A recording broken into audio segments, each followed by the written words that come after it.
wabarakatuh. Bapak-bapak dan ibu-ibu sekalian, sebelum menyampaikan tausiah, DKI minta dulu saya baca Quran. Sudah baca Quran diminta qasidah, nanti ceramah dan juga sekaligus doa. Kata orang Arab, "Adlai kalmain baina yaday al-masjid." Jadi tamu itu seperti jenazah, mayat di tangan yang mandikan, di balik apa nurut saja. Insyaallah.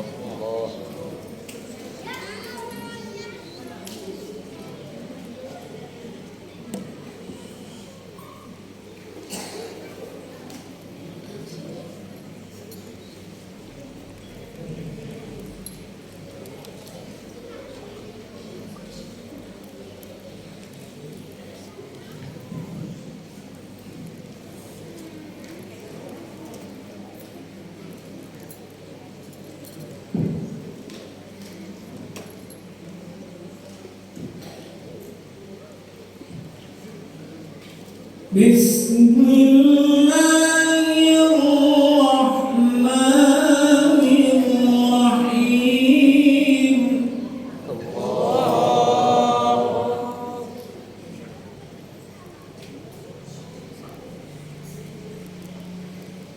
Laqad kana lakum fi rasulillahi uswatun hasanatun liman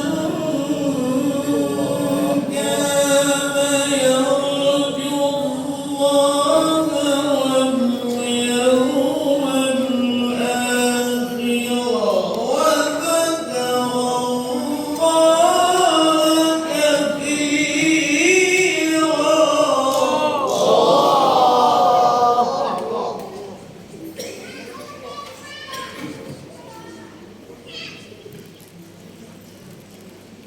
لقد كان لكم في رسول الله أسوة حسنة لمن كان يرجو الله واليوم الآخر وذكر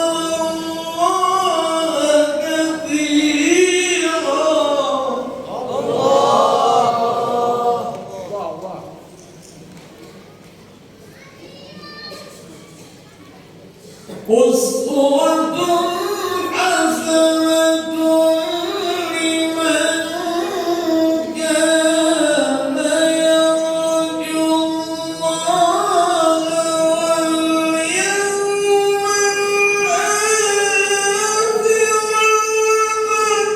الله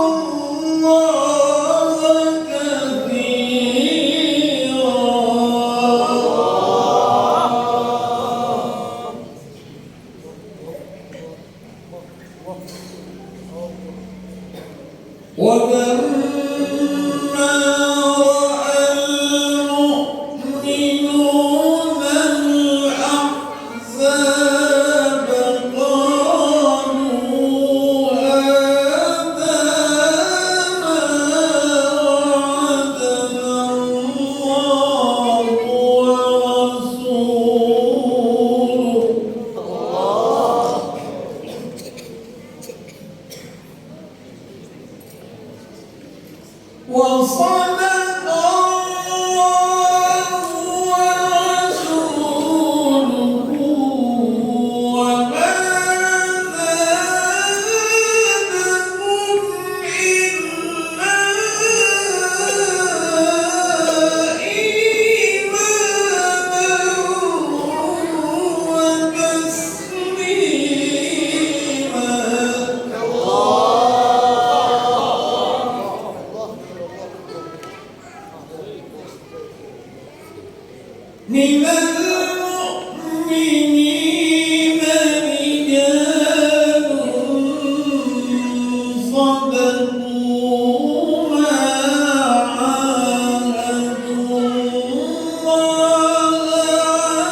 بسم الله الرحمن الرحيم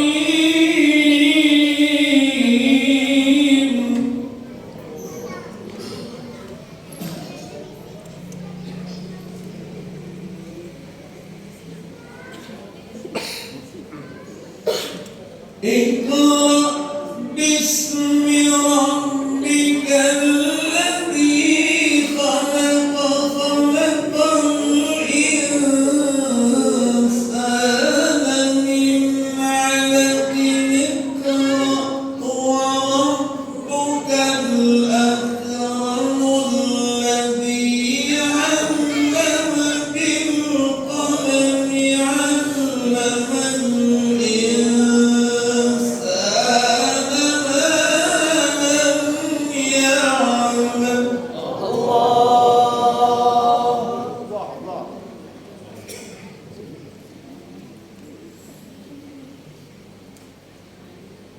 اقرأ باسم ربك الذي خلق خلق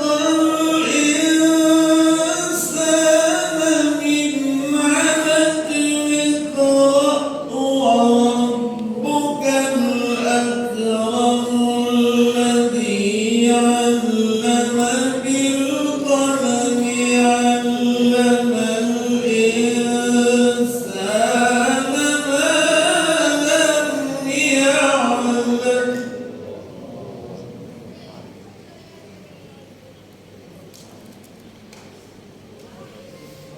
بسم الله الرحمن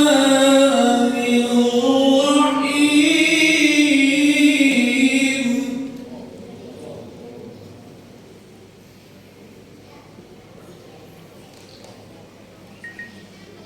إذا جاء نصر الله والفتح ورأيت الناس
Sadaqallahul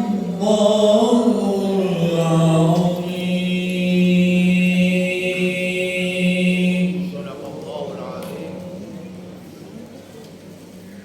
Bismillahirrahmanirrahim.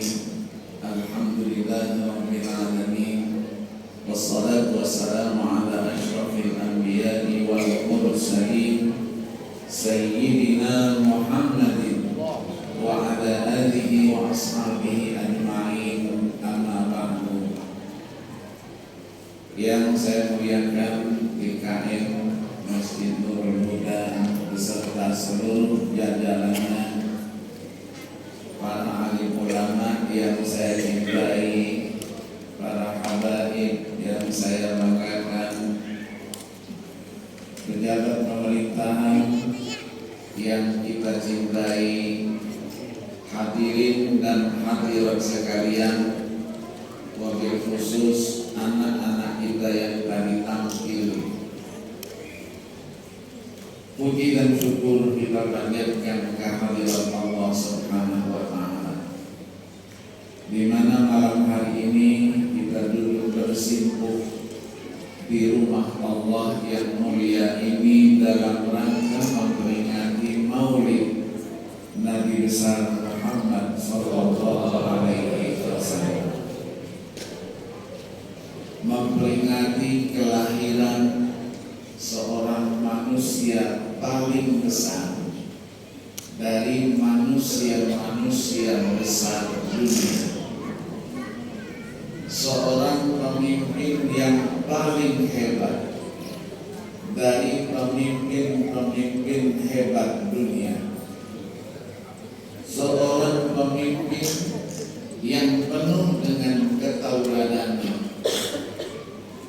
percontohan, panutan dan ikutan, junjungan Nabi besar Muhammad sallallahu alaihi wasallam. Maka pada bulan Rabiul Awal, Rabiul Akhir, dan bahkan sampai bulan Rajab, agenda peringatan Maulid Nabi besar Muhammad sallallahu alaihi wasallam diadakan dan dirayakan di mana-mana, di seluruh pelosok tanah air tercinta,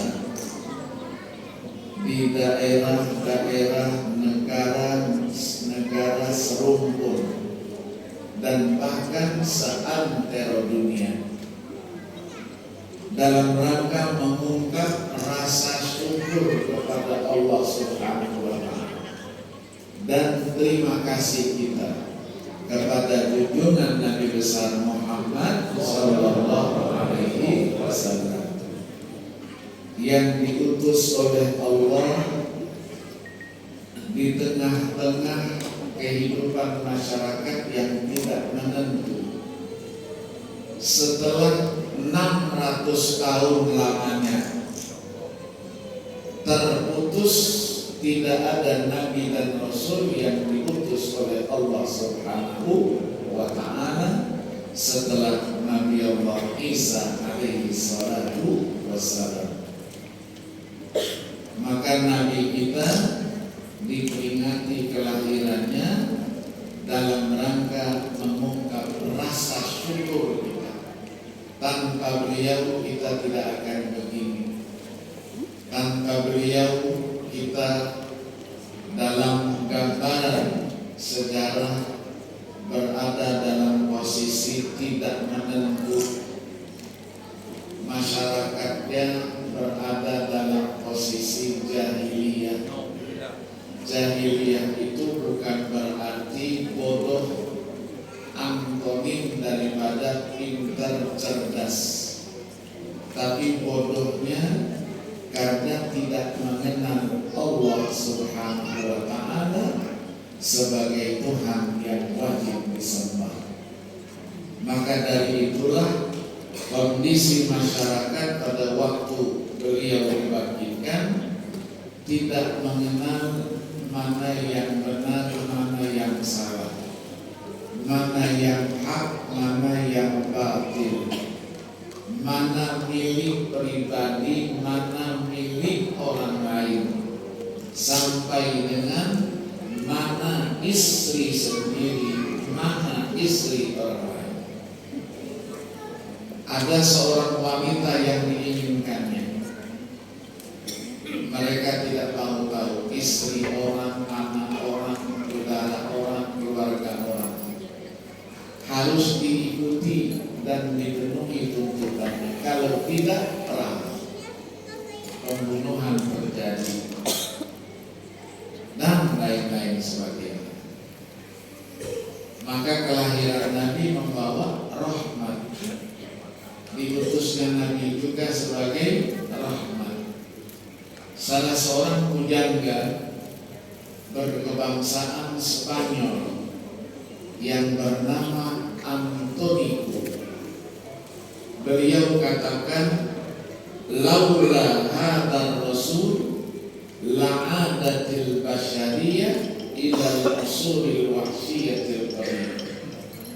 Kalau tidak karena rasul ini, dipastikan manusia akan kembali kepada masa-masa lalu dari masa-masa kepuasan dan kebiadabannya.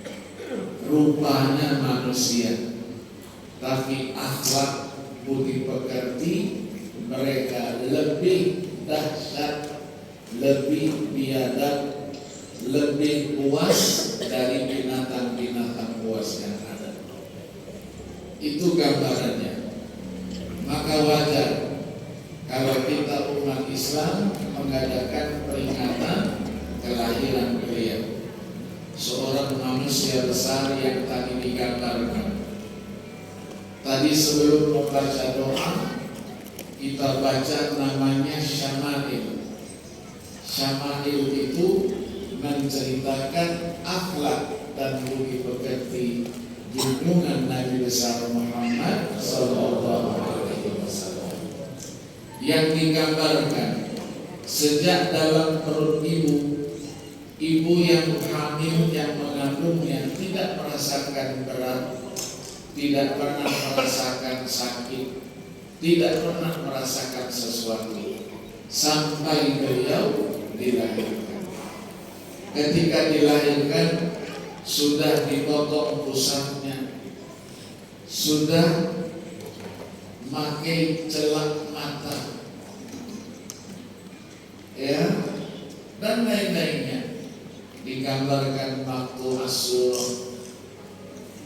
abyadul laun, warnanya, kulitnya putih, dan seterusnya. Sejarah kehidupan beliau dari sejak sebelum dilahirkan sampai dilahirkan, sampai dibangkitkan, sampai perjuangannya, dan sampai beliau meninggalkan dunia ini, itu terekam ya, direkam dalam bentuk riwayat-riwayat yang bisa dipertanggungjawabkan. Bukan dongeng, bukan katanya, menurut ceritanya, konon kabarnya, menurut perkiraannya. Semua ini ada kaitannya dengan riwayat. Riwayat itu kajiannya dalam ilmu hadis. Maka dikumpulkan oleh para ulama riwayat-riwayat berkaitan dengan perjalanan kehidupan beliau yang disebut dengan As-Sirah An-Nabawiyah. Tokoh pertama yang menulis itu bernama Muhammad bin Ishaq yang wafat 153 Hijriah. Dilanjutkan lagi oleh tokoh besar berikutnya yang bernama Abdul Malik bin Hisham yang wafat 213 Hijriah dengan karyanya Sirah Ibni Hisham, 4 jilid kisahnya, 4 jilid. Dulu ketika saya sekolah di Madinah dulu, itu dibaca, dihabiskan pada 1 tahun, harus dihafal. Ujiannya diujikan yang soal jawabnya itu menyeluruh, yang ngajarnya juga seorang profesor dalam sirah nabawiyah, namanya Sya'ban Ramadan.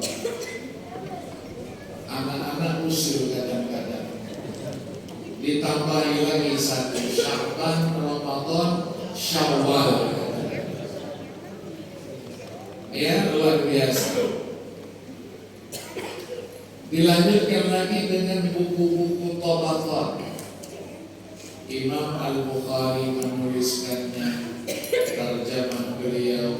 Kemudian ada Ibnu Sa'ad juga, Muhammad bin Sa'ad yang wafat 230 Hijriah. Di samping ada yang menulis khusus tentang kepribadian beliau. Didahului oleh siapa?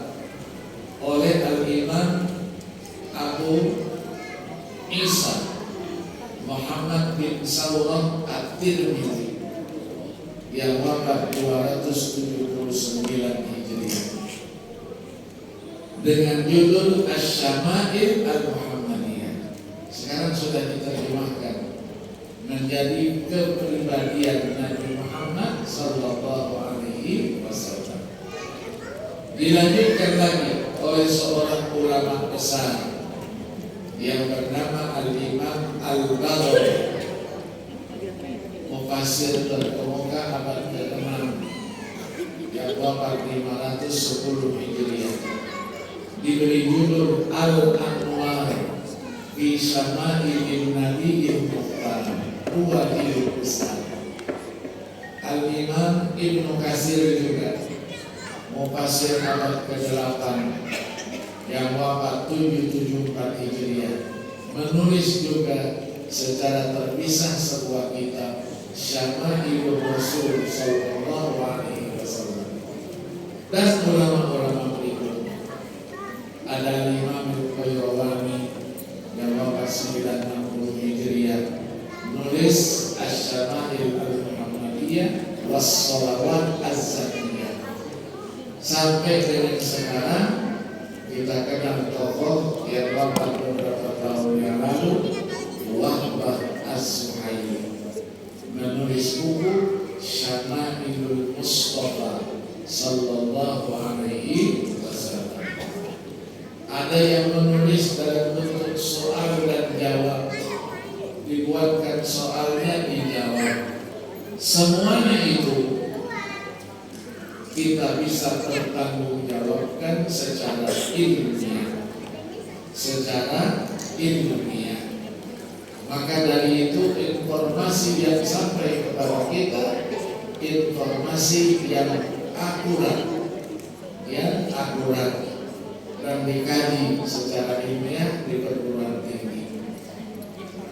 Kalau di UIN Jakarta itu pasca sarjana S3, judulnya Hadis dan Sirah Nabawiyah.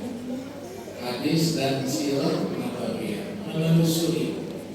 Ya, karena yang namanya Syama'il tadi ada yang juga dimuat di dalam kitab-kitab hadis, Jami', Sahih Bukhari, Sahih Muslim, yang isinya itu adalah yang pertama disebut akidah, ahkam, hukum, riqab, kemudian fitan, masuk juga di situ syama'il, adab, kemudian maghazi.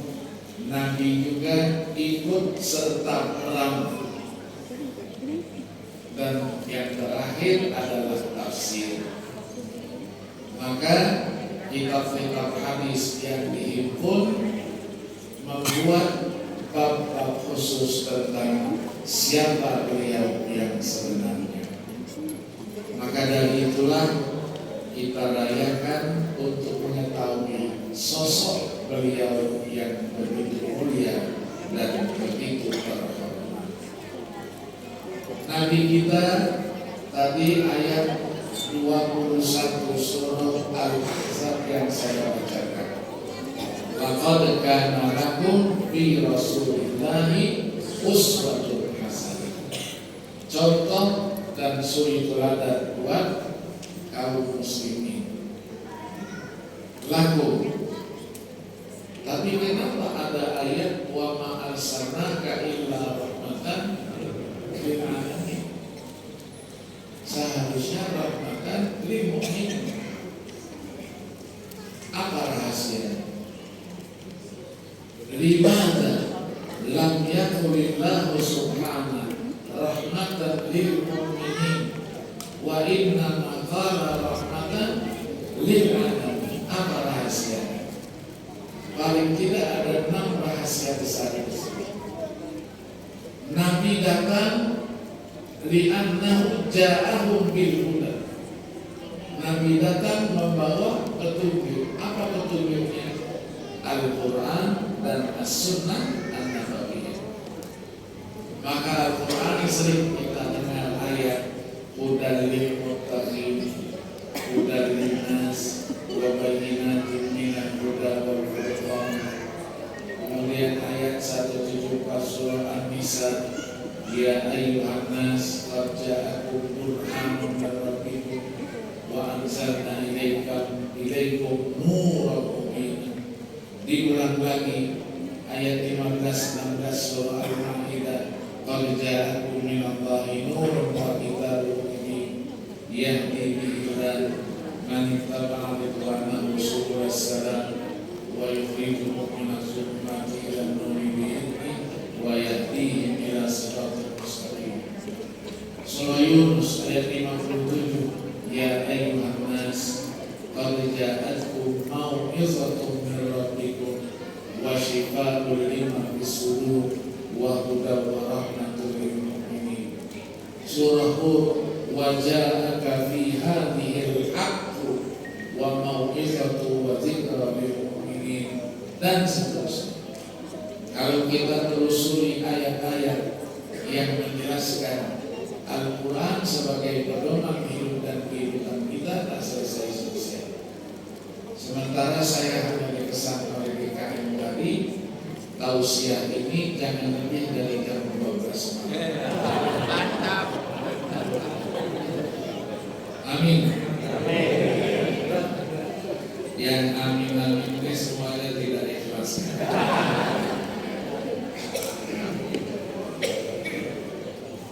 Mengenal sosok manusia sebesar itu, waktunya diberikan sebentar, tidak cukup. Baru pendahuluan saja sudah selesai. Iya, sudah selesai. Yang kedua, Nabi itu datang menyelamatkan kita dari kekecewaan yang agung dan besar nanti di akhirat. Wal najata minasyaqawatil husna. Kalau tidak karena beliau, kita akan celaka nanti. Di akhirat kita akan menjadi orang yang merugi. Yang ketiga, di tangan beliau juga kita mendapatkan keistimewaan, kelebihan. Wa ala yadayhi nalu ala yadayhi al-khairatul katsira fil akhirati wal ula. Kita bekerjanya sedikit, beramalnya sedikit, tapi pahalanya dilipat gandakan oleh Allah Subhanahu wa ta'ala. Kenapa? Karena kita sebagai umat Nabi Muhammad ini umurnya rata-rata pendek, 70-80 selesai. Ada yang 20 jalannya sudah mirip-mirip, 30 sudah pergi. Beda dengan umat terdahulu. Umat terdahulu 100 tahun biasa, 200 tahun biasa. Umat Nabi Allah Daud 400 tahun biasa. Sampai dengan Nabi Allah Nuh berapa tahun berdakwah? 950 tahun. Maka ada berkat Nabi, ada Lailatul Qadar. Orang sekarang ribut dengan kuota haji. haji, daftar hari ini 30 tahun lagi nanti baru kita berangkat. Maka orang berbondong-bondong untuk bisa melaksanakan ibadah umroh. Ya, dari Indonesia ini tahun kemarin saja lebih dari 1 juta yang umroh. Karena nanti takut ketika datang giliran hajinya dia sudah tidak ada lagi. Untuk apa? Mencari fadhail tadi, keistimewaan yang dijadikan oleh junjungan Nabi besar Muhammad SAW buat mereka. Berapa hari umrohnya? 10 hari, 5 hari dari Mekah. 1 kali sholat di Masjidil Haram, pahalanya afdalu min mi'ati alfi sholatin fi masiwa. Lebih mulia, lebih afdal, lebih utama dari 100.000 kali sholat di tempat lain. 1 kali sholat di Masjid Nabawi lebih afdal dari 1000 kali kita sholat di tempat lain. Belum umrohnya, belum kita duduk saja di Masjidil Haram di depan Ka'bah Al-Musyarrafah, tidak tawaf, tidak sholat, natap Ka'bah saja itu sudah mendapatkan pahala dan rahmat dari Allah Subhanahu wa Ta'ala. Oh, saya dari Madinah, saya ingin juga cari kemuliaan. Berwudu dari rumahnya, dari pondokannya, pergi 5 km ke Masjid Quba. Sampai di Masjid Quba, sholat 2 rakaat. Pahalanya sama dengan 1 kali umroh. Man tatahhara min baiti tsumma ata Masjid Quba fa shalla rak'ataini kana lahu ajrun. Kalau 10 kali ibadah umroh. Nah, inilah menjadikan kita cinta kepada beliau. Di samping para ahli tafsir mengatakan allamahum ba'dal jahalah. Rasulullah memberikan pencerahan, mengajarkan mereka ilmu pengetahuan setelah mereka berada dalam kebodohan dan kejahilan. Wa hadahum minad dhalal, memberikan mereka petunjuk terang benderang setelah mereka berada dalam kesesatan. Para tafsir mengatakan hatta kufar ruhimu, sampai orang-orang kafir pun mendapatkan percikan rahmat yang dibawa oleh junjungan Nabi besar Muhammad sallallahu alaihi wasallam. Apa rahmatnya? Haitsu ukhira ukhiratuhu, ditundahkan azab dan siksa yang akan diturunkan kepada mereka. Beda dengan masa lalu, durhaka dia kepada Nabi dan Rasul yang diutus. Allah bayar kontan, dikirim angin panas, dibalikkan buminya, ditenggelamkan di laut. Kenapa? Karena dosa dan kesalahan mereka. Itulah ayat 40 dari surah Al-Ankabut yang sering kita baca. Fakullan akhadna bidambi. Semua kata Allah kami binasakan, kami celakakan itu dengan sebab dosa dan kesalahan. Apa ragam siksa yang diberikan? Faminhum man arsalna alaihi hasiban, wa minhum man akhadathu as-sayhah, wa minhum man khasafna bihi al-ardh, wa minhum man aghraqna, wa ma kana Allahu liyadhlimahum walakin kanu anfusahum yadhlimun. Begitu juga ayat yang ada dalam surah Al-Anfal, wa ma kana Allahu liyu'adzibahum wa anta fihim wa ma kana Allahu mu'adzibahum wa hum yastaghfirun. Allah tidak akan menyiksa mereka selama Rasulullah Sallallahu Alaihi Wasallam berada di tengah-tengah mereka, dan Allah juga tidak akan menyiksa mereka selama masih ada orang-orang yang beristighfar, memohon ampun kepada Allah Subhanahu wa Ta'ala. Maka dari itulah Allah firmankan rahmatan lil alamin. Itu yang selalu dibahas. Rahmatnya apa? Hidup yang penuh dengan toleransi, ada musamaha, hidup yang ditanamkan cinta dan kasih di antara sesama. Maka muncullah istilah ukhuwah, ukhuwah Islamiyah, imaniyah, ada ukhuwah wataniyah, ada ukhuwah insaniyah, basyariyah. Karena kita warga negara Indonesia, maka kita satu, saling mencintai satu dengan lainnya. Basyariyah, kita tidak kenal siapa yang ada di Palestina sana. Siapa dia kita tidak tahu, tidak ada hubungan keluarga, tapi ada hubungan kemanusiaan, ukhuwah insaniyah, basyariyah. Maka ukhuwah ini menanamkan kamu adalah saya, kamu senang, aku ikut senang, kamu bahagia, aku ikut bahagia, kamu sengsara, aku juga ikut sengsara, kamu dapat nikmat, aku bergembira, kamu mendapat musibah, aku juga ikut duka cita.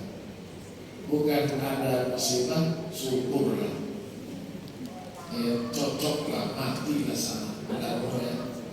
Rasulullah tidak mengajarkan itu. Maka Nabi ini punya kelebihan dari aspek fisiknya. Khulqan, digambarkan marbu al-qamah, tinggi, abyadul laut, kulitnya putih, jamil surah, ganteng, fasihul kalam, kalau ngomong fasih. Nabi Yusuf saja ganteng, Rasulullah lebih hebat daripada Nabi Allah Yusuf. Ya, tapi kita kadang-kadang ngambil yang enak-enaknya saja. Nabi kalau ngomong dari mulutnya keluar bau yang harum, keringatnya saja itu atyabu min rihil misk, lebih harum daripada minyak kasturi. Kalau keringat kita, Wallahu a'lam. Ya, ibu-ibu yang tahu dengan keringat suaminya bagaimana, ibu-ibu. Iya kan? Iya. Dia jadi husnu fi khaddaihi kama tadri syamsu fi masariqiha wa baghriha. Dari pipi, dua pipinya selalu memancar sinar, sama dengan matahari ketika berjalan di atas porosnya. Kita bersinar juga, merah kepanasan, bukan bersinar, ada cahayanya. Wa fi zahrihi yara man khalfahu kama yara man fil amin. Nabi punya keistimewaan, dia menatap ke depan, tapi siapa yang ada di belakang dia juga tahu. Maka ketika akan dibunuh oleh Suraqah, dia tahu kalau Suraqah mau membunuh dia. Pedangnya sudah diasah sekian hari dengan kudanya yang sudah terlatih. Allah takdirkan dia jatuh. Jatuhnya di depan Nabi, pedangnya di depan beliau, diangkatnya, ditolonginya, pedangnya dikasihkan kembali Nabi dengan nasihatnya, wahai anak muda, kalau mengendarai kuda hati-hati, jangan sampai jatuh seperti ini sakit rasanya. Padahal Nabi tahu dia akan membunuh dia. Kemudian kalau kita ambil pedangnya selesai. Kenapa mau lama-lama? Tapi Nabi tidak lakukan itu. Itulah akhlak beliau. Maka akhirnya Suraqah minta maaf salah, terima kasih juga salah. Akhirnya apa? Diambilnya tangan Nabi, asyhadu an la ilaha illallah wa asyhadu anna Muhammadan Rasulullah. Kalau Nabi berjalan, semua yang ada di sekitar itu mencium bau yang harum. Duduk dia di satu majelis. Beliau berangkat dari majelis itu, tempat duduknya masih wangi. Kalau kita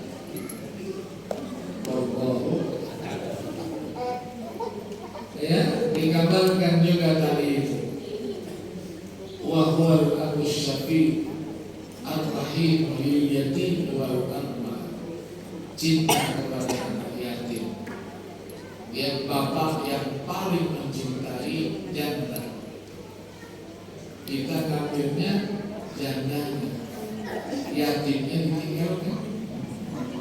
Ya, padahal ikatannya yatim dan dipilih janda. Kenapa? Sunnahnya Nabi. Ya, sunnahnya Nabi. Ya betul sunnahnya Nabi. Tapi bukan itu saja yang diambil, yang lainnya mana? Ya, yang lainnya mana? Maka beliau ini contoh dan tauladan yang multidimensi. Sebagai pribadi begitu sudah, sebagai anggota masyarakat begitu hebat, sebagai apa lagi, pemimpin yang hebat, sebagai pimpinan perang beliau adalah yang paling hebat. Pimpinan negara beliau yang paling hebat. Nah, inilah ketauladan. Ya, Nabi digambarkan nanti di dalam akhlak yang beliau bekertinya di dalam ayat lain, dalam ayat 4 surah Al-Qalam. Wa innaka la'ala khuluqin azim. Ini siapa yang berfirman? Allah memuji Nabi bahwa betul sesungguhnya engkau adalah sosok manusia yang mempunyai akhlak dan budi pekerti yang mulia, akhlak dan budi pekerti yang tinggi. Maka ketika para ahli tafsir menafsirkan ayat itu, mereka mengatakan wa innaka ya Muhammad la'ala adabin rafi'in jan wa khuluqin fadilin karim faqad jama'a Allahu fika al-fadail wal karamah. Engkau betul-betul begitu posisinya, sangat terhormat. Akhlak dan budi pekertimu sangat mulia. Terhimpun dalam pribadimu segala macam bentuk kemuliaan, keistimewaan, kebesaran dan keagungan. Maka ini adalah rahmat dan nikmat dari Dia. Maka para tafsir mengatakan, "Faman qabila hadhihi rahmah wa syakara hadhihi nikmah sa'ida fid dunya wal akhirah." Siapa yang menerima rahmat ini, mensyukuri nikmat ini, maka dipastikan dia akan bahagia di dunia dan bahagia pula dia di akhirat. Maka dikatakan akhlaknya bagaimana Nabi?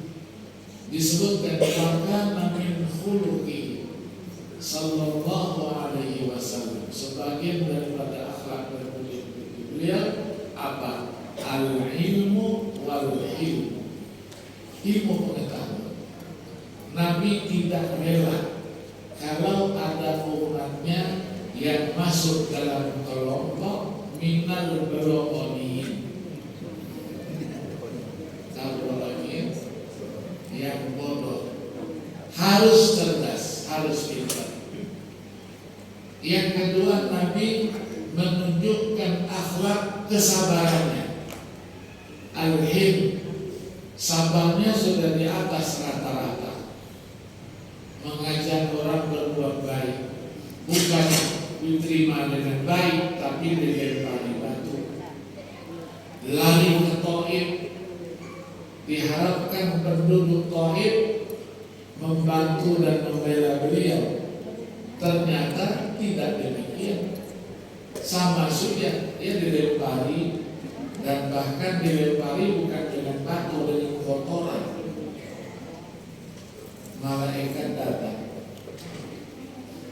Ya Muhammad, bagaimana kalau kedua bukit ini kita empitkan sehingga yang ada di dalam itu semuanya mati?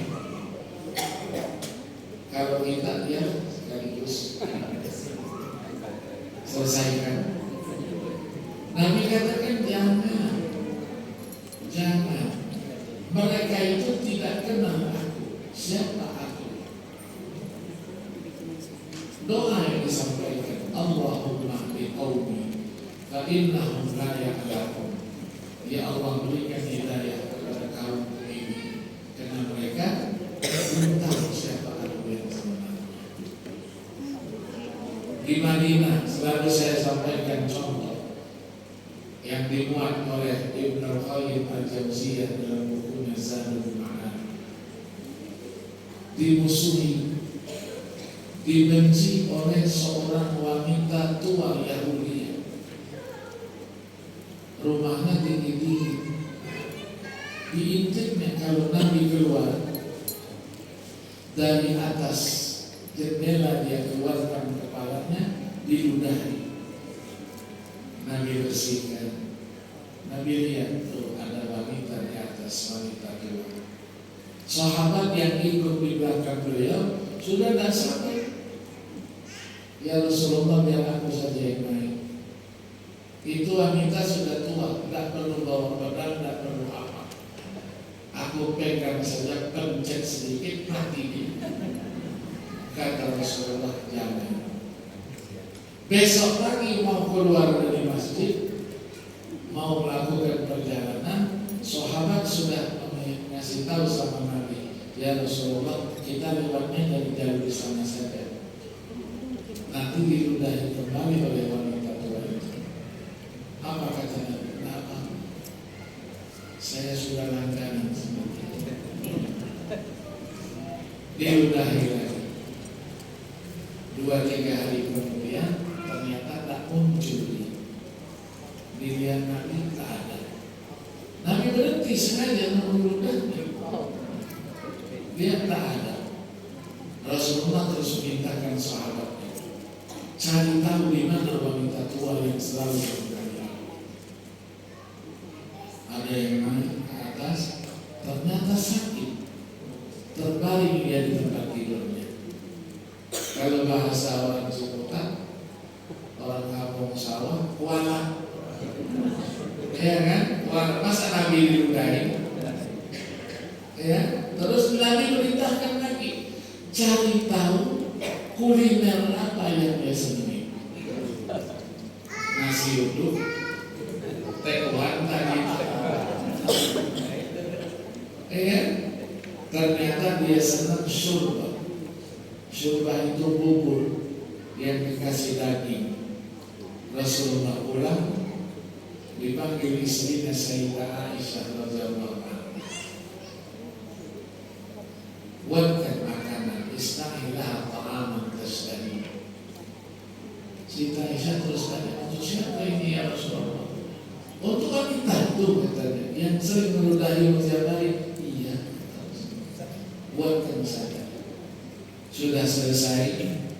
Ya, kalau kita dimasukkan di tempat Tupperware begitu, diajak beberapa orang sahabat untuk menengok dia.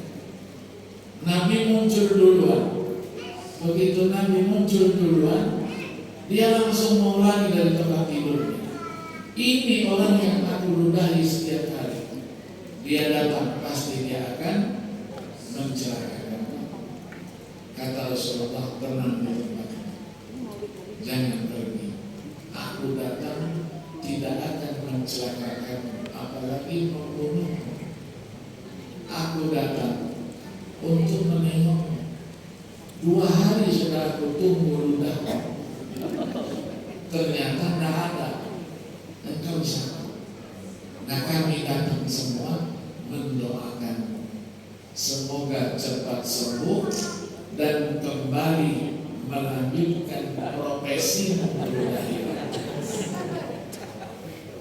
Ini sekedar hadiah, makanan kuliner yang engkau sudah. Mau apa? Terima kasih, minta maaf. Tidak bisa, tidak ada lagi kata dan gerakan yang bisa disampaikan kecuali apa? Asyhadu an la ilaha illallah wa asyhadu anna Muhammadan Rasulullah. Itulah akhlak Nabi. Maka di dalam apa? Di dalam ayat-ayat yang kita temukan, wa kana bil mu'minina rahim.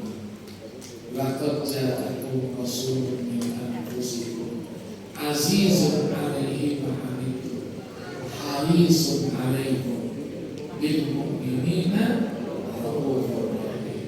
Ya, kasih sayang dia kepada orang-orang yang beriman, umatnya beriman. Kita pernah mendengar cerita ketika beliau dalam posisi sakaratul maut, yang dikatakan oleh beliau, wallahi inna lil mauti lasakarat. Yang dipikirkannya siapa? Ummati. Bagaimana umatku? Sampai posisi segitu masih berpikir dia untuk menyelamatkan umat. Luar biasa, ya, luar biasa.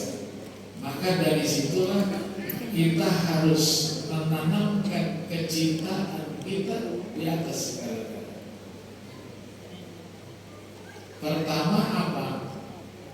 Qul in kuntum tuhibbunallaha fattabi'uni yuhibbukumullah wa yaghfir lakum dzunubakum wallahu ghafurur. Cinta, katakan ya Muhammad, sekiranya kamu itu ingin cinta kepada Allah, katakan ikuti aku, laksanakan perintahku, jauhi larangan-laranganku, maka akan muncullah cinta Allah kepada kalian. Bukan sekedar itu, tapi dosa dan kesalahan kalian akan diampuni, karena Allah Maha Pengampun lagi Maha Penyayang. Dan mengikuti sunnahnya Nabi punya namanya khususiyat, ya, keistimewaan yang tidak dimiliki dan tidak bisa dilaksanakan oleh umatnya. Nabi sering diangkat sama ustaz-ustaz, Nabi istrinya banyak. Kenapa kita tidak boleh? Ya kan? Istrinya berapa? 9, 11. Kenapa kita 1 saja? 2 saja ribut? Iya kan? 2 saja ribut. Kenapa? Karena umatnya tidak bisa berlaku adil. Beliau bisa berlaku adil. Iya kan? Keadilan itu. Kalau kita mau kawin harus ada mas kawin. Nabi kawin tidak perlu mas kawin. Nabi kawin bisa dengan hibah. Ya, hibah.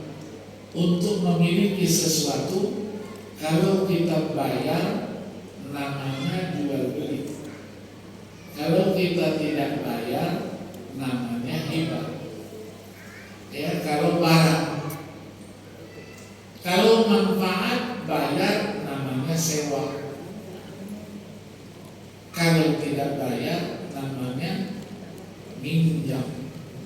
Ya, minjam. Nah, untuk Nabi itu hibah tadi itu menjadi khususiyahnya Nabi. Kalau Nabi mau menggunakan, itu pun tidak pernah. Ya, setelah turun ayat la yahillu lakan nisa min ba'du wala an tatabaddala bihinna min azwajin walau a'jabaka husnuhum. Sekarang tidak boleh lagi kawin. Mau nuker juga tidak boleh. Ada yang lebih cantik, tukar tidak boleh. Ya, maka kita kenal ada seorang wanita cantik di Madinah. Ya, namanya siapa? Namanya Ummu Syarik. Ummu Syarik ini dia tidak mau kawin kecuali dengan Nabi. Padahal Nabi sudah dilarang tidak boleh kawin lagi, tapi masih ngomong aja. Nabi dalam majlisnya dia sengaja lewat sambil teriak, ya Muhammad, inni uhibbuka fawahabtu nafsi laka. Wahai Muhammad, aku mencintai dan aku hibahkan diriku untukmu. Kalau Nabi katakan na'am, selesai. Jadi istrinya, ya kan ada ayat wa imra'atan mu'minatan in wahabat nafsaha lin-nabi in arada an-nabiyyu an yastankihaha khalisatan laka min dunil mu'minin. Nah, boleh. Ada salah seorang sahabatnya berdiri menghadap Rasulullah. Rasulullah, kalau tak mau biar aku aja. Ya, namanya demokrasi. Kata Rasulullah, kamu punya apa? Saya tak punya apa-apa kecuali pakaian yang aku pakai. Oh, kalau itu dulu minal bokei mau kawin kan bokeh. Dilihat Nabi serius dia. Nabi panggil sini, pulang ke rumahmu, cari sesuatu untuk wanita itu. Pulang, tidak ada apa-apa, tidak punya apa-apa. Sampai Nabi katakan, hal ma'aka minal Quran, ada hafalan-hafalan Al-Quran. Oh, na'am, aku hafal ini. Apa kata Nabi? Ankah tukahan lima ma'aka minal Quran. Aku nikahkan engkau dengan wanita itu, Ummu Syarik, dengan hafalan Al-Quran yang engkau miliki. Kawin. Sekarang gengsi. Kalau mas kawinnya bacaan Al-Quran, Qurannya iya, bacaannya ada. Padahal bacaannya itu penting. Ya sekarang kan tak ketemu kita. Saya masih bertemu ketika saya masih kecil, diajak sama ayah saya ada pernikahan. Saya ingat namanya siapa, Abdul Hamid, bukan Amin ini.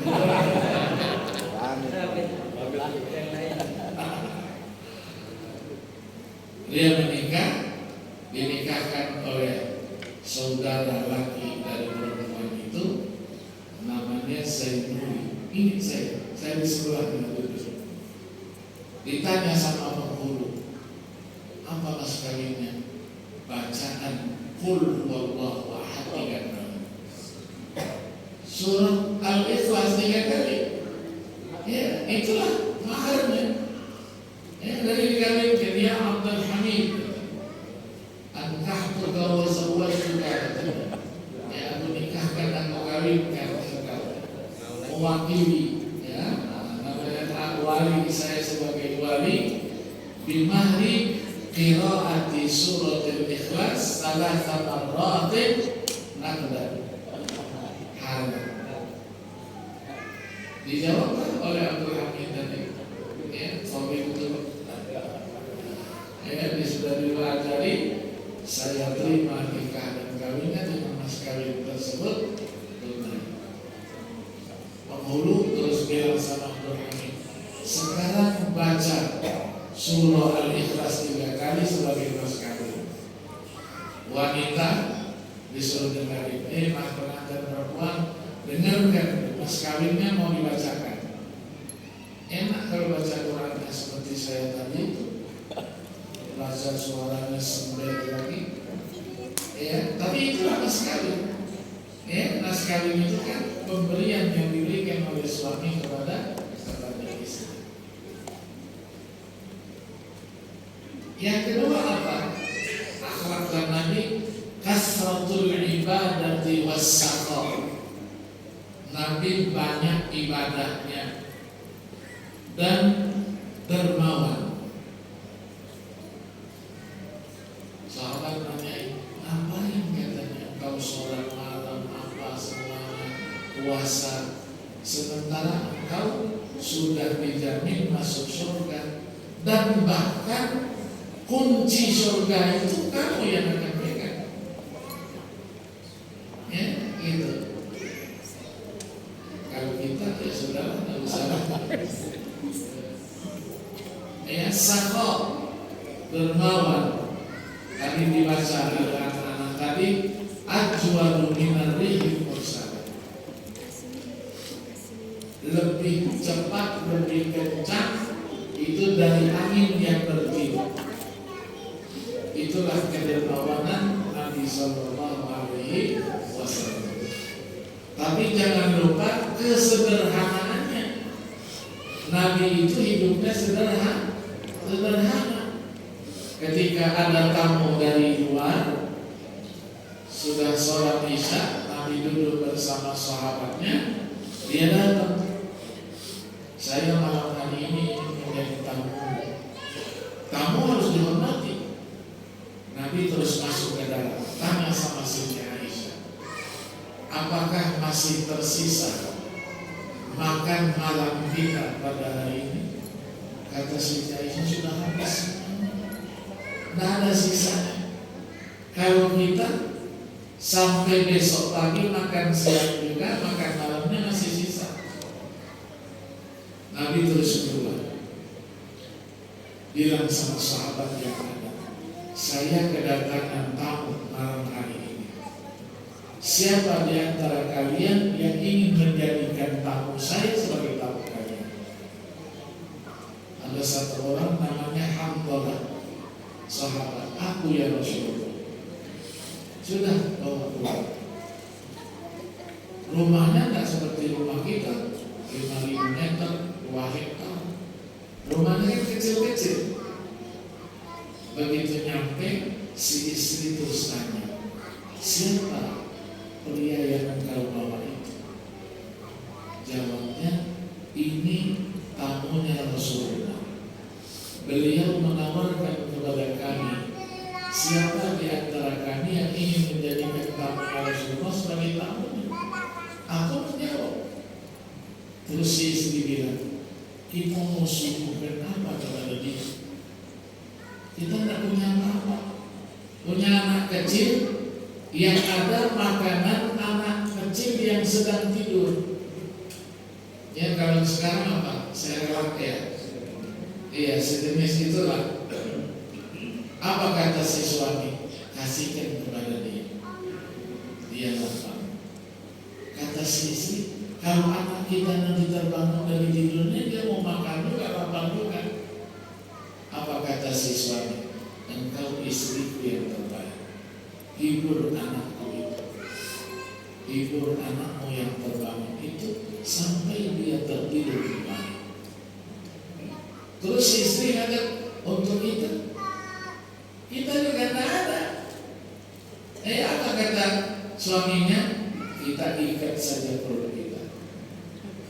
Ikat kencang-kencang supaya bisa menahan lapar. Nanti besok kita cari karunia Allah Subhanahu wa Ta'ala. Didengar semua sama si tamu tadi, ya Allah, saya mau dikasih makanan lain. Tapi karena lapar betul, begitu disuguhkan langsung dimakan. Nggak ada pilihan lain. Tapi dia tak bisa tidur. Dia membayangkan alangkah baiknya manusia ini. Gambarannya bagaimana yang memberikan aku sebagai tamu beliau, junjungan Nabi besar Muhammad. Jadi sahabatnya saja begini ini bagaimana Rasulullah Shallallahu Alaihi Wasallam sebelum subuh dia panggil, dia menemui Rasulullah dan Rasulullah terus tanya, bagaimana dengan saudara yang semalam? Luar biasa, sambil nangis.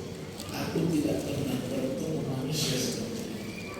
Kenapa kata Rasulullah? Dia sendiri suami istri tak makan. Makanan untuk anaknya yang sedang tidur masih bayi itu yang diberikan kepada aku makan. Oh begitu hebat ya, kamu hebat. Rasulullah terus katakan, ala haulai unzila qauluhu subhanahu wa yu'thiruna ala anfusihim walau kana bihim khasasah. Kamu heran, kata Nabi, kepada mereka lah diturunkan ayat.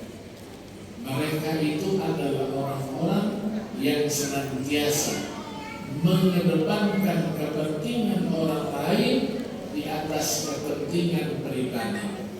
Dikasihkan orang, dia sendiri butuh untuk itu.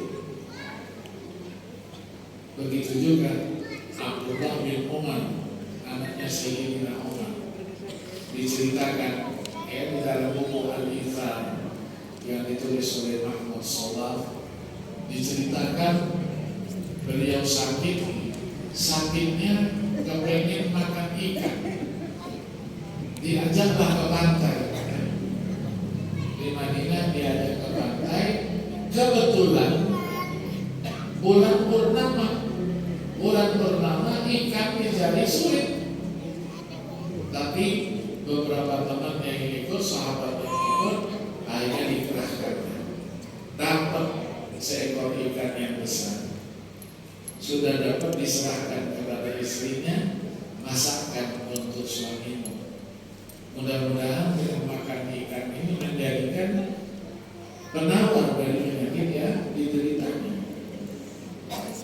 Sudah dimasak, ada tamu, bel bunyi, assalamualaikum, ditemui oleh pembantunya, waalaikumsalam. Siapa kamu?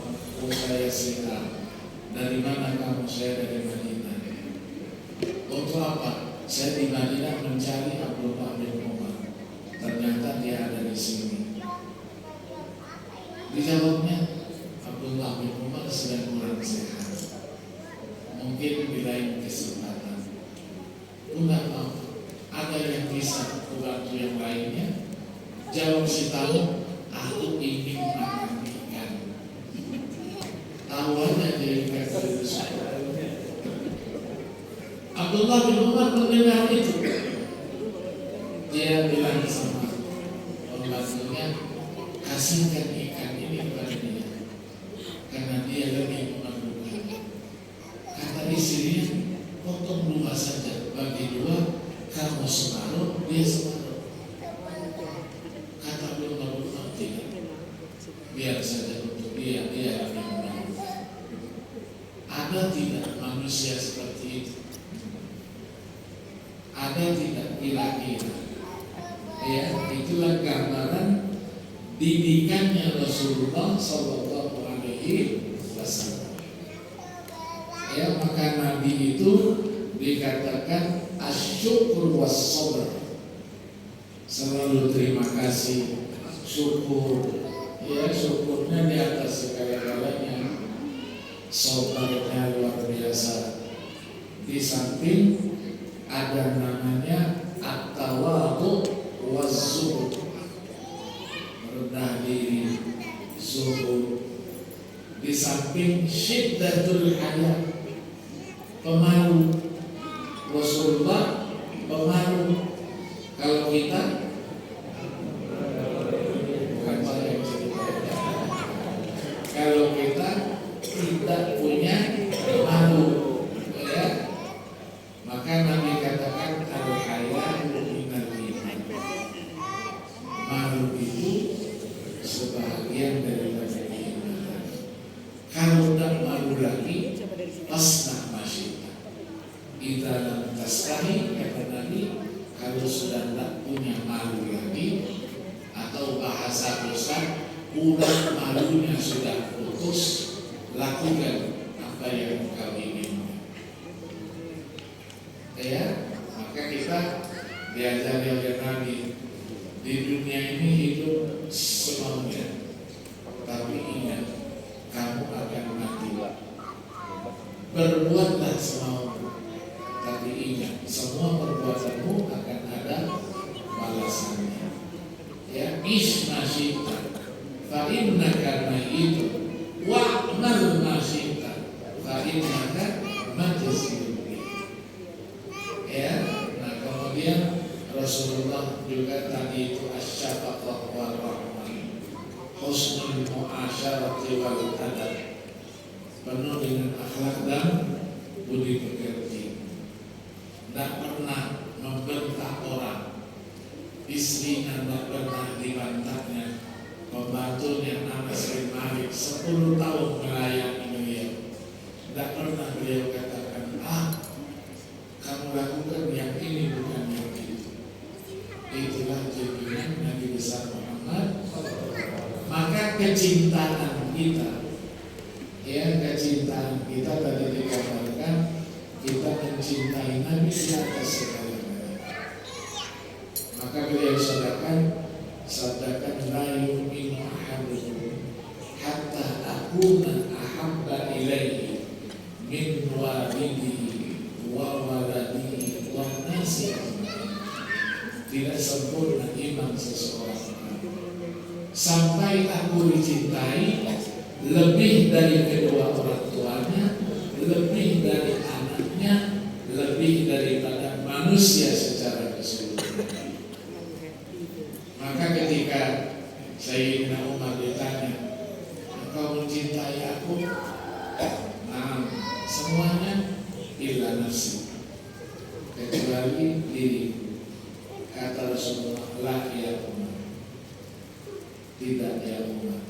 Begitu Sayyidina Umar katakan, wa nafsi ya Rasulullah, jiwaku juga ya Rasulullah. Baru Rasulullah katakan, al-ana ya Umar, sekarang baru engkau itu betul-betul cinta kepada. Maka modal cinta menjadikan man ahabbani kana ma'i fil jannah.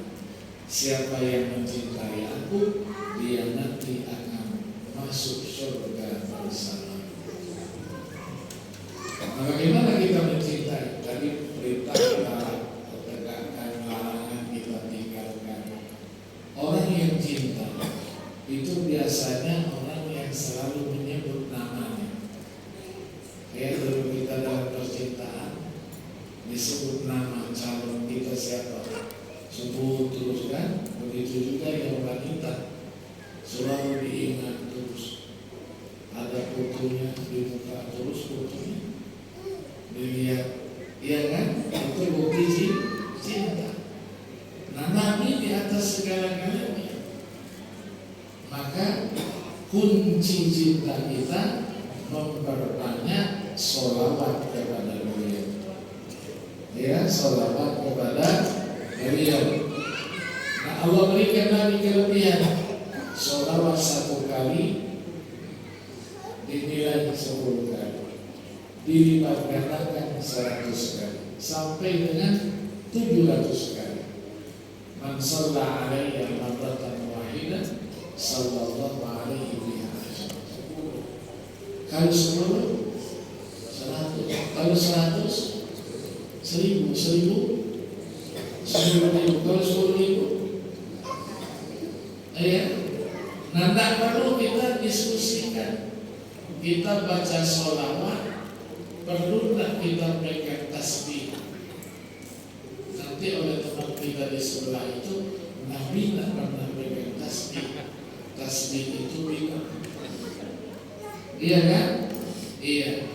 Apalagi yang ceklek-ceklek, kita dulu kan ceklek-ceklek gangguin orang.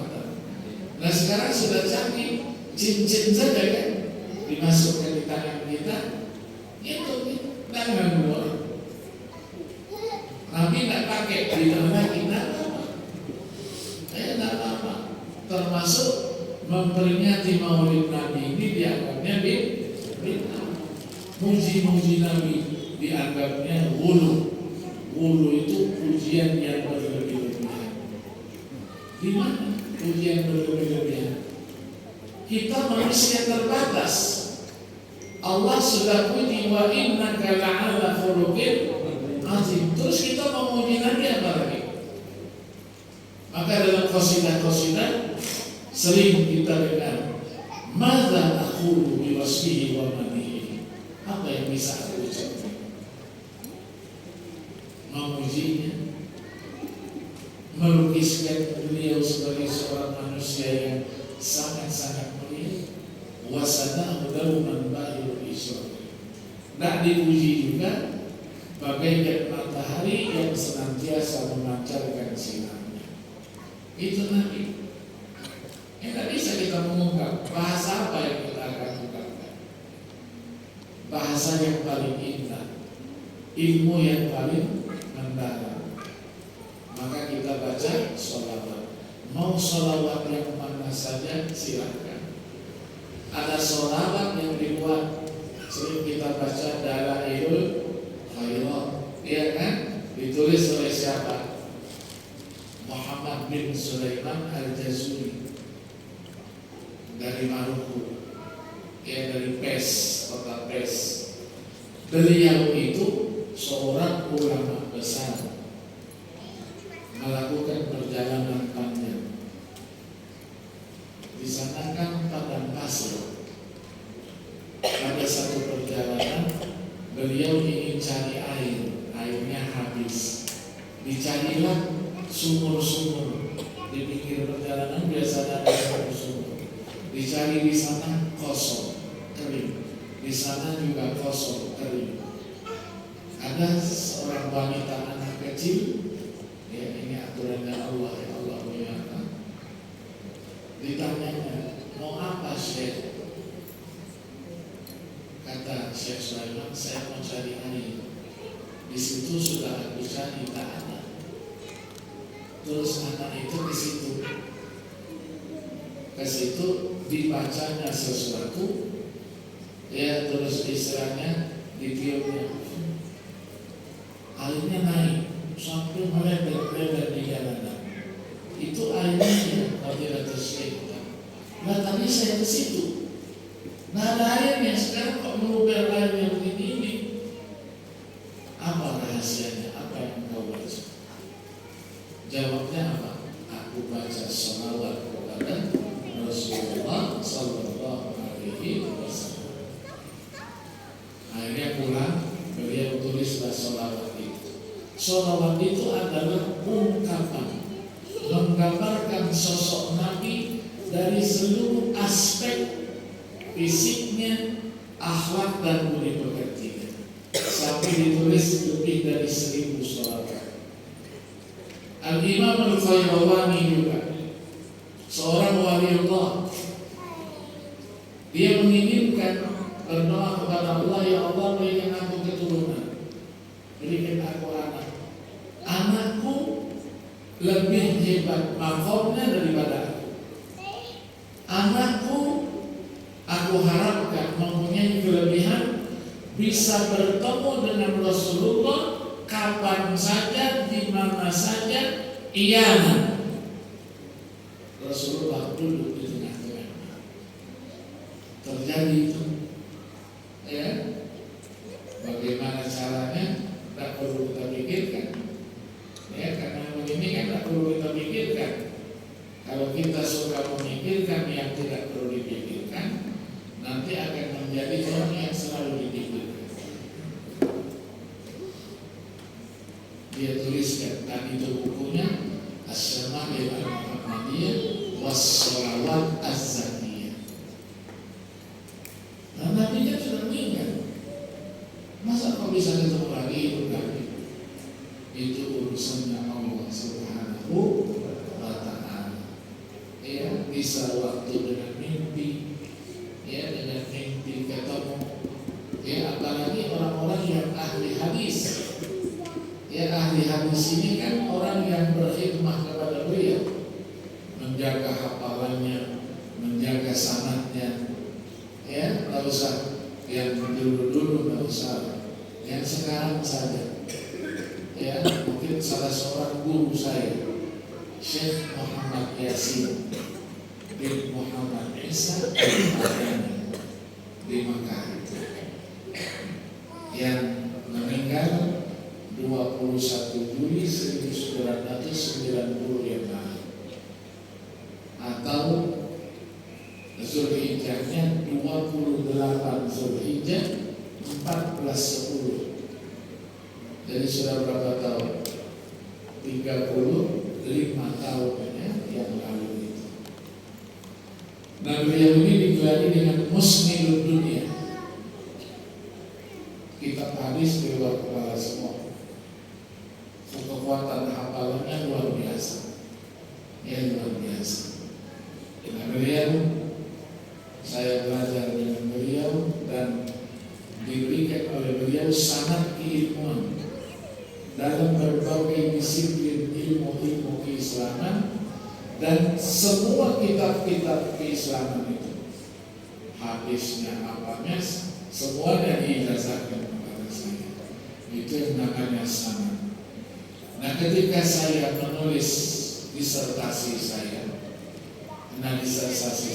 penelitian manuskrip yang ditulis oleh Al-Imam Abdul Hasan Ali bin Habib Al-Mawardi yang meninggal 450 Hijriah. Beliau ini multidisipliner, ya, ilmunya apa saja. Nah, beliau punya naskah ensiklopedia fikih mazhab Syafi'i. Imam Syafi'i punya ashab, ya, namanya orang yang dekat. Namanya Al-Imam Al-Muzani yang wafat 240 Hijriah. Imam Muzani selalu hadir di majelisnya Imam Syafi'i. Maka Imam Syafi'i ketika mengucapkan sesuatu ditulisnya mas'alatun qala Syafi'i rahimahullah. Itulah ringkasannya. Nah, disyarahkan oleh Imam Al-Mawardi, menjadilah buku namanya Al-Hawi Al-Kabir fi Syarhi Mukhtasaril Muzani As-Saghir. Berapa jilid? Ya, sudah dicetak sekarang. Dulu masih manuskrip. Ya, saya bacanya masih manuskrip. Barisnya tak ada, tingginya juga tak ada. Tulisannya lurus-lurus saja. Ya, penelitian alhamdulillah 3 tahun saya selesaikan. Nah, dalam menulis itu kan karena fikih ada ayat Qur'annya, ada hadis Nabi. Hadis Nabi kita sudah belajar bagaimana mencari sebuah hadis kalau dia ada di sebuah kitab. Ada namanya ilmu takhrijul hadis. Tapi dengan keterbatasan atau karena kecapean. Kalau kita baca konsentrasi itu mulai yang kita baca halaman itu hurufnya dari 1. Ya, kalau sudah capek kan, ya nggak bisa lagi kita itu. Nah, ada beberapa hadis yang sudah saya cari. Saya kalau tidak setelah berjuang mati-matian mencarinya, lalu saya lapor kepada beliau. Nah, beliau ini seorang waliullah yang mastur, seorang waliullah yang tidak pernah menampakkan kehebatannya, senyum saja. Pada satu hari saya datang ke rumah beliau, begitu saya duduk, katanya, kamu punya kesulitan ya? Tahu aja dia, indah muskilah. Iya, apa kesulitannya? Saya menemukan beberapa riwayat, tapi tidak ketemu di mana posisinya, di kitab apa. Dia jawab apa? Nanti malam aku tanyakan langsung kepada Rasulullah SAW. Nanti besok pagi habis turun ke sini. Mudah-mudahan sudah ada jawabannya. Malam itu tak tidur saya. memikirkan alangkah enaknya berjumpa dengan Rasulullah Sallallahu Alaihi Wasallam. Begitu saya tak bisa tidur, istri saya terus tanya, kenapa bang tak tidur? Saya ceritakan, tadi saya ketemu Syekh Yasin, saya menanyakan sesuatu dan beliau menjawabnya begitu. Masya Allah, sakit, enak banget ya. Besok pagi duhur dijanjikan saya ketemu. Pagi itu saya masih melacak buku-buku di perpustakaan. Tetapi karena keterbatasan tadi matanya mungkin sudah capek, dicari juga tak ketemu. Habis dulu saya menghadap beliau ke rumah beliau. Begitu beliau keluar, absyir ya saya, berita gembira buat kamu. Duduklah dia. Hadis yang ini semalam katanya aku sudah ketemu. Aku tanyakan, betulkah ini sabda beliau? Betul katanya, ini betul, ini betul. Di mana saya dapatkan? Kan kalau nulis disertasi kan ada hadis kan harus ditahfiz. Tak bisa kita tinggalkan begitu saja. Ujian habis kita diajar sama pengujinya. Dia ceritakan. Terus saya tanya, gimana? Coba kamu cari di buku ini, di buku ini. Saya cari ulang. Ada. Sudah saya baca, sudah lewat. Tapi karena ini nggak capek, nggak nyambung. Begitulah. Jadi ungkapan rasa cinta itu harus kita miliki. Ada juga di Mekah itu banyak ulama-ulama yang berbuat. Ada namanya Syekh Amin Qutbi. Amin Qutbi ini meninggalnya tahun 83. Ada Syekh Hasan Nasyar, ulama-ulama besar. Syekh Amin Qutbi ini sudah uzrah, tak mau lagi ketemu orang. Yang mau ditemuinya karena tugas saya sudah selesai, mengajar sudah selesai. Sekarang saya bertemu hanya ingin menjumpai Allah Subhanahu Wa Taala dan Rasulullah Sallallahu Alaihi Wasallam. Begitu. Tapi ada salah seorang muridnya, Syekh Zain Kawian, itu bisa bertemu dengan beliau untuk mengambil puisi-puisi yang ditulisnya, bukti cinta dia kepada junjungan Nabi besar Muhammad SAW. Ada tahiyatul wassalam, qasidah-qasidah itu saya dapat dari Syekh Zain Kawian itu.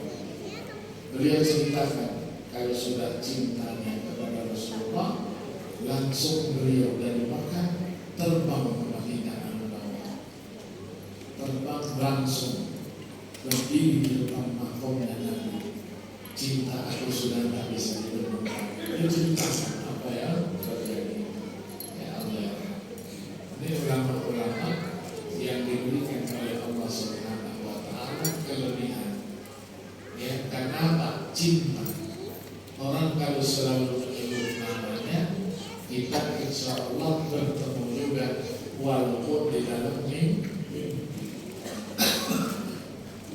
Orang tua kita, guru-guru kita, diajarkan oleh orang tua kita dulu, kamu mau tidur jangan lupa baca Fatihah. Nanti kalau komunikasinya sudah terjalin dengan baik, tawassul kepada Allah. Ya Allah, aku sudah berapa hari tak ketemu dengan orang tuaku. Aku kangen. Bagaimana kondisinya? Aku kangen dengan guru favoritku si A. Temukan aku ya Allah dalam mimpi. Yakin gitu. Ya, karena ayat 42 surah Az-Zumar, Allahu yatawaffal anfusa hina mautiha wallati lam tamut fi manamiha wa yumsiku allati qada 'alaiha al-maut wa yursilu al-ukhra ila ajalin musamma inna fi dzalika laayatin liqaumin yatafakkarun. Allah yang mematikan manusia ketika Allah kehendaki mati. Tapi kalau tidak, itulah orang yang sedang tidur. Kalau Allah kehendaki mati, Allah tahan rohnya. Ya Allah berikan kehidupan, Allah kirimkan kembali roh itu sampai batas waktu tertentu. Sesungguhnya kata Allah, pada yang demikian itu pertanda bagi kebesaran dan keagungan Allah Subhanahu wa Ta'ala bagi siapa mereka yang berpikir. Sayyidina Ali ketika ditanya apa maksudnya ayat ini, menggandengkan tidur dengan mati. Ya, gambaran tidur itu nikmat, mati itu juga nikmat. Ya, maka kalau sedang pengajian begini ada yang tertidur, jangan dibangunkan. Dia sedang mendapatkan nikmat Allah Subhanahu wa Ta'ala. Iya. Maka orang-orang kita dulu, kalau temannya sedang tertidur, jangan dicorek-corek mukanya. Kan dikasih arum dulu. Kalau sekarang kan spidol ya. Kenapa? Nanti ketika rohnya mau kembali, bingung. Ini rumah saya atau bukan? Tapi karena anaknya itu belajar Quran di Masjid Nurul Huda, enggak begitu orang tuaku. Urusan roh itu urusannya Allah. Enggak mungkin lah salah rumah, enggak mungkin. Kenapa? Bahasa ayatnya kita belajar tadi kan, wa yas'alunaka 'anil ruh min amri rabbi wa ma utitu min al-ilmi illa qalil. Kata ayatnya bukan begitu. Maksudnya orang yang sedang tertidur itu dia sedang mendapatkan nikmat, jangan diganggu. Nah, Sayyidina Ali ketika menjelaskan ayat ini, roh orang yang meninggal dan roh yang masih hidup bisa bertemu jadi waktu tidurnya dengan mimpi. Masya Allah, berapa lama dia bertemu? Cepat, lambat, lama, Allah Subhanahu wa Ta'ala yang bertemu. Kalau sudah selesai, Allah tahan roh yang meninggal dan roh yang masih hidup tadi, tidur tadi dikembalikan ke dalam jasadnya masing-masing. Ya, itulah rahasia Allah Subhanahu wa Ta'ala. Maka tinggal komunikasi kita. Ya, kita cinta kepada Nabi, banyak baca sholawatnya. Jangan sholawat hanya waktu sholat 5 waktu saja. Ya, kita gunakan itu dari ngomongin orang, lebih baik baca sholawat. Dari jawab SMS dari orang, lebih baik kita baca sholawat. Ya, ada waktunya sendiri. Itulah gunanya kita memperingati Maulid Nabi besar Muhammad. Ada sisi-sisi pelajaran hikmah yang dapat kita ambil. Kepemimpinannya, nah ada yang bisa nanti beliau. Ya, maka di Istana Negara dulu zamannya Bung Karno, hari besar Islam yang diperingati di istana hanya hari Maulid. Ketika Bung Karno ditanya, kenapa? Yang lain kan banyak. Beliaulah katanya yang memberikan inspirasi kepemimpinan kepada beliau. Maka beliau wajar kalau kita peringati kelahirannya di Istana Negara. Dia alhamdulillah sekarang sudah jarang menggunakan Istana Negara tempat mengingatkan kita. Ya, kita berbicara demokrasi. Nabi tokohnya demokrasi. Jangankan sesudah beliau menjadi Nabi dan Rasul, sebelum menjadi Nabi dan Rasul itu sudah ditunjukkan oleh Allah. Ya, ketika Quraisy, pemuka-pemuka Quraisy bersengketa ketika ada renovasi Ka'bah, Hajarul Aswad diturunkan. Ketika sudah sudah selesai mau dikembalikan lagi. Kata kepala suku, saya yang punya hak. Yang kepala suku yang lain katakan aku bukan nabi. Hampir terjadi pembunuhan satu sama lain. Akhirnya mereka sepakat, siapa yang masuk dari pintu itu, dialah yang bisa kita mintakan untuk mengembalikannya kembali, mengembalikannya. Begitu muncul Rasulullah, ternyata umurnya masih 35 tahun. Apa mereka katakan? Hada huwal amin. Inilah orang yang bisa dipercaya. Nah, Rasulullah tunjukkan demokrasinya. Kalau Rasulullah angkat kembalikan di situ, mereka tak akan ribut. Tapi Rasulullah bentangkan surganya, Hajar Aswad diletakkan di tengahnya. Ayo kepala suku semua pegang ujung daripada surganya. Begitu sudah dekat baru diambilnya, diletakkan sendiri. Ini cara Rasulullah Sallallahu Alaihi Wasallam menyelesaikan permasalahan. Sudah ada isyarat jam. Yang ketua DKM kita dari jauh begini. Maksudnya apa itu? Saya tinggal lihat di sini sudah jam berapa? Baru jam 9. Itu isyarat. Ya, isyarat cukuplah Ustaz. Karena tadi jam ini jam 12. Ini baru jam 10 sudah dikasih. Tidak apa-apa. Ya, karena nama saya kebetulan Akil. Akil itu artinya banyak akalnya. Orang Arab katakan al-aqil yakfihi isyarat. Orang yang banyak akalnya cukup dengan isyarat. Jadi tidak perlu ada surat cinta. Saya sudah mengerti tadi. Ini mungkin yang dapat saya sampaikan. Mohon maaf atas segala kekurangannya. Terima kasih atas segala perhatiannya. Qasidah lagi. Saya diperintahkan baca Al-Quran sudah, ceramah sudah. Nah, sekarang tinggal qasidah, iya kan? Iya. Saya qasidah sedikit. Iya, menggambarkan tadi Nabi itu siapa? Ya, dalam sebuah qasidah digambarkan Allah tidak menciptakan seseorang yang melebihi Nabi itu dari sekian banyak makhluk. Tapi banyak orang yang tidak kenal siapa beliau sebenarnya. Ya, maka di dalam qasidah itu nanti yang terakhir, beliau adalah yang diutus kepada manusia sebagai rahmat, dan beliau datang untuk menyempurnakan akhlak dan budi pekerti. Ya, itu nanti isi yang saya tambahkan, yang saya sampaikan qasidah.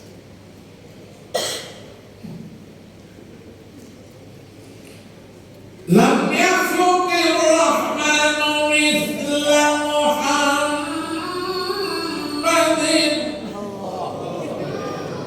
bainal wara bainal wara bainal wara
وسناه دوما وسناه دوما بائر الإشراق وهو الذي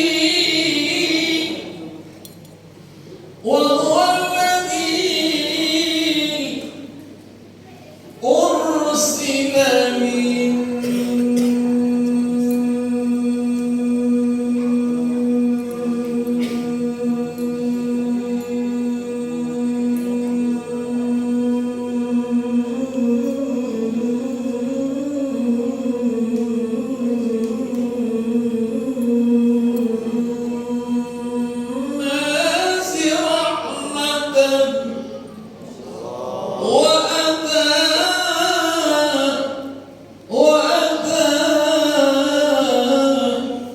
يتم مكارم الأخلاق وأتى يتم مكارم الأخلاق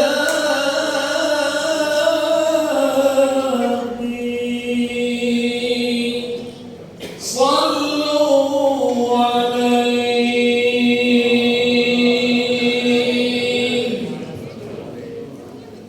Terakhir perintahnya doa.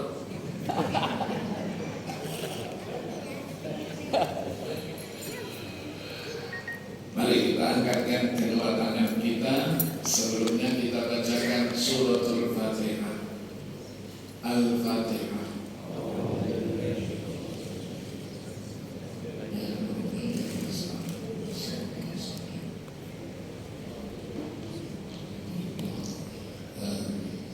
Bismillahirrahmanirrahim. Alhamdulillahirabbil alamin. Allahumma shalli wa sallim ala sayyidina Muhammad wa ala ali sayyidina Muhammad. Allahumma anta ahqqu man ubid wa ahqqu man dzukir wa ajwadu man a'ta wa akramu man su'il. Fa nas'aluka Allahumma an tuyassira umurana wa taqdi hawaijana wa tuballigha amalana wa tusliha dhawahirana wa bawatinana wa tahfadna min kulli su'in wa makruh wa tasrif anna syarral mu'tadin wa la taj'al mushtabihan alaina fanattabi'al hawa. Allahumma wajjihna ilal khair haitsu ma tawajjahna waj'al wijhatana ilayk wa kullana 'aunan wa 'ainan haitsu kunna bi rahmatika ya arhamar rahimin. Ya Allah, ya Tuhan kami yang Maha Pengasih lagi Maha Penyayang, Engkaulah zat yang paling berhak untuk dipuji. Engkaulah zat yang paling pemurah untuk memberi. Mudahkan segala urusan kami. Jadikanlah kami orang-orang yang hadir dalam peringatan kelahiran hamba-Mu yang mulia, junjungan Nabi besar Muhammad SAW, ke dalam kelompok orang-orang yang mencintai beliau. Karena beliau bersabda, siapa yang mencintai beliau akan bersama beliau di surga kelak. Masukkanlah kami, mudahkanlah segala urusan kami, dan berikanlah kepada kami ketenangan, berilah kepada kami keamanan, berikanlah kepada kami persaudaraan yang hakiki.